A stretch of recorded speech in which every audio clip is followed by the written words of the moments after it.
Hey team. So today we're talking about sleep and recovery. Sleep is definitely the most underrated thing that we as athletes and humans are doing or missing or not doing in our life right now. So today, all about sleep. Let's go ahead and dive in and talk about this. I've got my little notes off to the side so I don't miss a single step. First things first, the number or amount of hours of sleep that you're going to get every night is going to vary person to person. Everyone requires a different thing.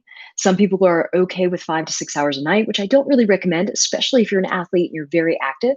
But some people, for the most part, generally experience a plethora of energy or an increase of energy and performance, things like that, with at least 7 to 7.5 hours plus. I wouldn't say usually more than 9 to 10 hours, but it all depends on the person. Okay. So please know that all of these guidelines are definitely not blanket guidelines by any means.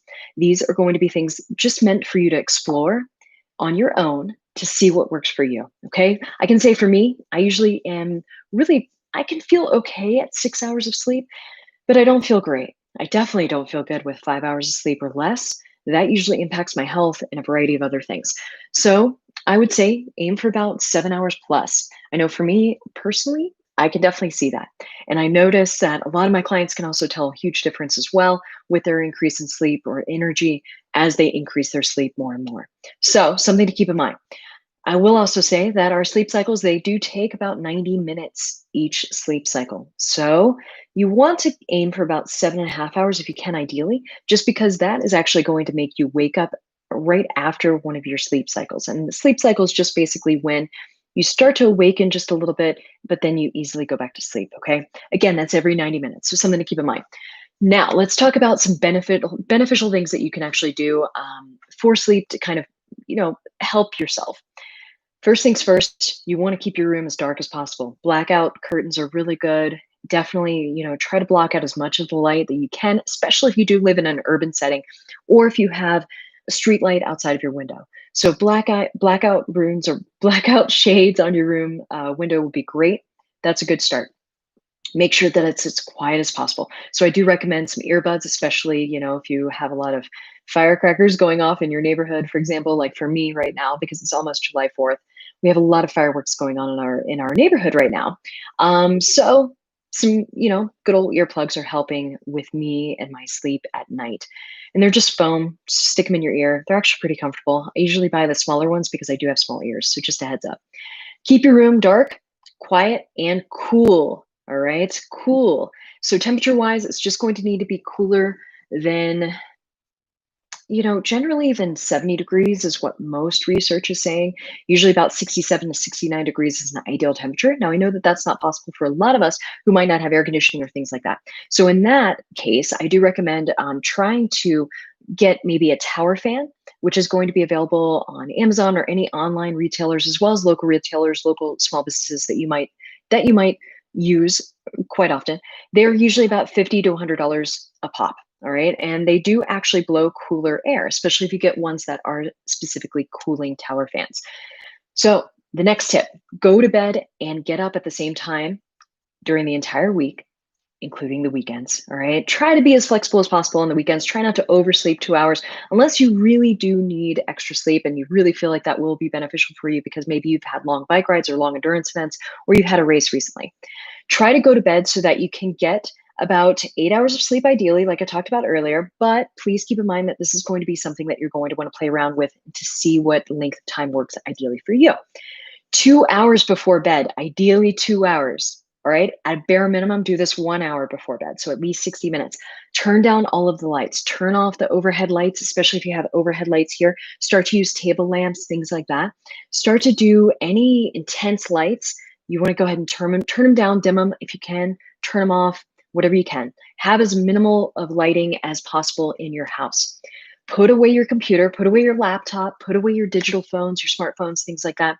Anything that basically permits or permeate that gives off that emits blue light, that's what you're going to want to go ahead and eliminate as much as possible. At least 60 minutes, upwards of 120 minutes or 2 hours before you go to bed, before you actually head to bed to go to sleep.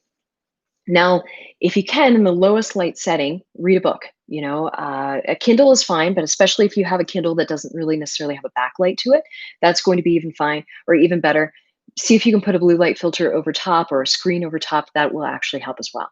The other thing, 2 hours before bed, no exercise. So try not to work out and get sweaty and increase that heart rate for 2 hours before bed. Some people also notice that that having sex actually that can interfere with their ability to sleep. Some people notice that it enhances their ability to sleep. So again, that's something that you're going to have to explore on your own. I am certainly not going to tell you one way or the other. Try not to eat or drink, for sure. No coffee or black tea or any drinks that do have energy or caffeine in them. This does also sometimes include some chocolate, which can have a little bit of caffeine in that. But definitely try not to eat for a couple of hours before bed. And this is generally because when you lay flat, that can actually, you know, aggravate the digestion process. So something to keep in mind. Try to do 2 hours before bed some calm, positive activities, and don't bring up any type of relationship conflicts that you might be having before bedtime. That is not the time to start bringing up things that anger you, finances, things like that. So eliminate that discussion before bed if you can.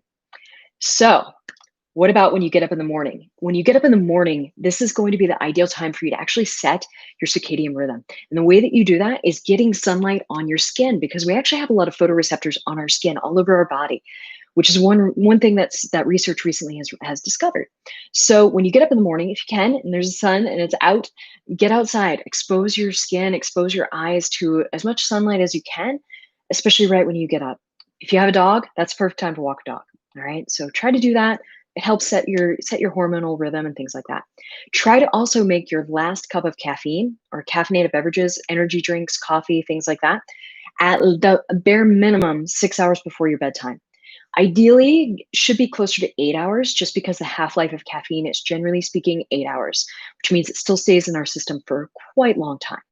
And that does also include decaf, because decaf coffee does have a little bit of caffeine. So something to think about. Try to get so much sleep that you do not need an alarm to wake up. That's an ideal scenario. Try to find that happy balance and find out what time or how much sleep you do need.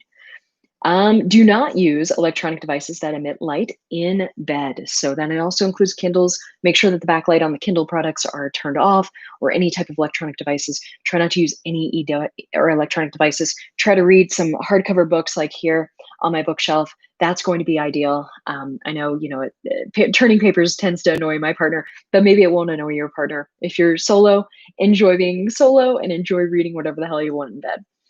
Last but not least, learn a relaxation technique. Use it to fall asleep at night if you wake during the night. A lot of a lot of folks, I think I polled my team, and about 90 to 95% of you did say that you wake up in the middle of the night, which is one of the most aggravating things that you can experience in your sleep, because it does impact your sleep overall, and it does impact your energy level and your ability to wake up when you want to. When you do wake up in the middle of the night, one of the worst things to do is actually go and reach for your phone. All right. I know I am guilty, and I'm not saying that I am a perfect little angel and I sleep well every night. I actually have some pretty horrible sleep routine, but I have found some things that have helped me over the years. And one of them is breathing techniques. I particularly like box breathing. Box breathing is where you imagine a box in front of you. Okay. You're going to breathe for 4 seconds in, try to breathe into your belly button, hold for 4 seconds, exhale for 4 seconds, and then hold that exhale for 4 seconds. You basically repeat that breathing sequence for at least a minute, or at least 5 to 8 cycles of breaths. All right. Something to consider. I've heard also positive things about yoga nidra. That's another thing. I'm not going to discuss that. You can actually Google it. It's yoga nidra, Nidra. Another thing, journaling. Journaling is really good. So I also have another journal. This is something that I recommend all of my clients do. So you can do a 5-minute journal, which I love because it literally takes you 5 minutes a day. Talk about gratitude. You start the day off really well, and then you end the day really well by thinking about what went well. What are 3 amazing things that happened that day? And then what, could you have done that day to make things a little bit better? So that's something to think about. That really helps get things out of your mind and onto paper. Another thing that I recommend is just having a lined journal. This is going to be your venting journal. All right. I call it my brain dump journal. And brain dumping is really just this stream of consciousness writing, where you're writing for a few minutes, ideally after work or before bed, just to let loose and let go of any crap that is bothering you in between your ears. Just stuff that maybe got under your skin that day, things that are impacting you with your life, your relationship issues, work, kids, family training, ill parents, ill partners, a disagreement that maybe you had with someone. It could be anything, but I want it to be something to where you give yourself at least 3 to 5 minutes and just unleash your feelings onto that journal. It is going to feel so good. It's going to feel so cathartic. And I just love it to pieces. It's one of my favorite practices. And I actually notice that I do get better sleep when I do that. And a lot of my clients also notice it as well. Now, what you've probably seen in the thumbnail for the video, eye mask. So I talked about the first tip is just making your bedroom as dark as possible. I know I look completely amazing. This is such a sexy look for me. And I'm sure you guys absolutely love it. But let me tell you, this Manta Sleep eye mask is amazing. It has soft little eye pads in here. You can also get cooling ones if you tend to have allergies like I do. This is really good. It costs maybe $15 to $20. I don't remember. And they usually have 10 to 20% off discounts. I also have an old Iceland Air one, which is like a thin cotton one. I've kept on to, or I've held on to it just for when I travel and things like that. Really recommend that. Lavender. Lavender is also really good. It is a proven essential oil to help relax you and help you just, get ready for bed. It helps bring you down a notch. This is a pillow that has some lavender seeds inside of it. It's a yoga pillow, and you probably have seen these in yoga class if you've ever gone. Sometimes they'll rest it on your eyes, or they at least used to. They don't do that much anymore. But just some ideas to make the bedroom a little bit darker for you if you don't have the funds to really maybe do dark out shades, because I know that those can be pretty expensive. But hopefully this has given you some idea on what to do. I really recommend mobilizing too before bed. So just grabbing a foam roller if you can, foam roll your low back and your entire back. That'll help down regulate you a lot. But hopefully this has given you some ideas to really set yourself up for success with sleep. Again, the time that you spend in bed, just make it as quality oriented as possible and know that things aren't going to happen overnight, pun intended. Just know that it's going to take a process of elimination and a process of exploration, because you need to find what works best for you. And that's going to be a personal endeavor on your part. Do keep in mind, for all of the females that are watching who do actually still have their monthly cycle, do keep in mind that your sleep habits could be a little bit different, a little bit more erratic around that time of the month. So something to keep in mind, because that can obviously impact how you sleep.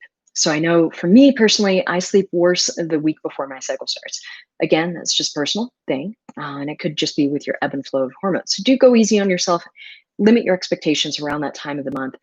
Just know that be patient, try to enhance your sleep as much as possible and get into a routine. Consistency is going to be king with this. Okay. If you guys have any questions, drop a comment below. I'd love to hear from you guys, or you can email me at jen@shifthumanperformance.com. That's JEN@shifthumanperformance.com. Sweet dreams. And I hope you guys find the routine that works for you.